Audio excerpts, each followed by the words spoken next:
Well,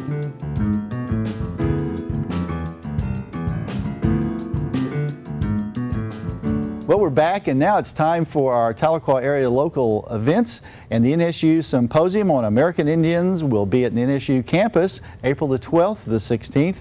The theme of this year's symposium is Oklahoma Fancy Dance. The symposium and powwow are free and open to the public through generous community support. For more information on the auction or the symposium, contact the Center for Tribal Studies at www.tribalstudies@nsuok.edu, or you can call for information at 444-4350. The NSU Spring Powwow at the University Center at the NSU campus here in Tahlequah will be April the 16th from 6 p.m. till late that evening. So 6 p.m. ground dancing and 8 p.m. grand entry.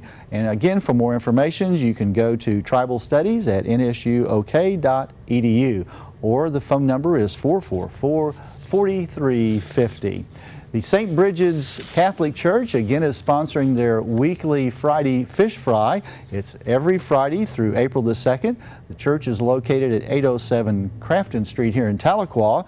It starts at 11 a.m. and runs through 1 p.m. and the cost is $6 and the public is invited to attend. Coming up, very important in the community here, is the NSU Jazz and Music Program Spring Recitals. The NSU Faculty Brass Quintet will be April the 5th at 7 p.m. The Clarinet Trio will be April 6th at 7 p.m. and it's featuring Leslie Monroe and Janice Starling and Ann Watson. The NSU Jazz Ensemble featuring Annette Cohen on clarinet will be April the 8th at 7 p.m.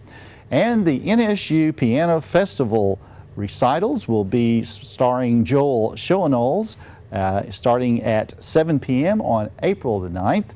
And also a piano recital for Ronald Schioldi, and that will be April the 10th at 4 p.m.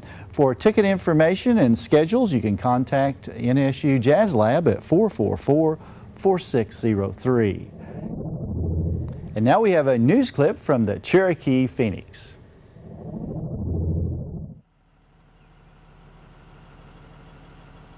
You're very fortunate, I think, because at your school, it's very active in Cherokee culture and history.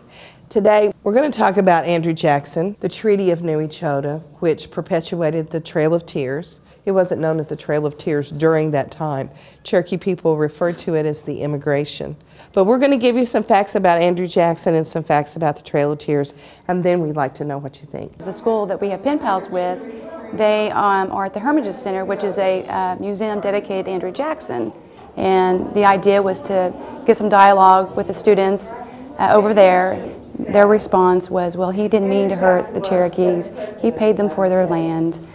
He didn't mean for that to all happen. He was trying to protect them from the white settlers. So we started off pretty much the first week of school. I took my kids and pretended that we had to relocate and that someone wanted our classroom, and made them carry all their books plus additional books. And you know, we took a pretty long hike, and anyway, so it was just kind of a reenactment on a small scale. I know that Andrew Jackson's the one that signed the Indian Removal Act, and I know that he's the one that caused that, and I know they walked more than 800 miles and that 1/4 of the Cherokee citizens died during that time.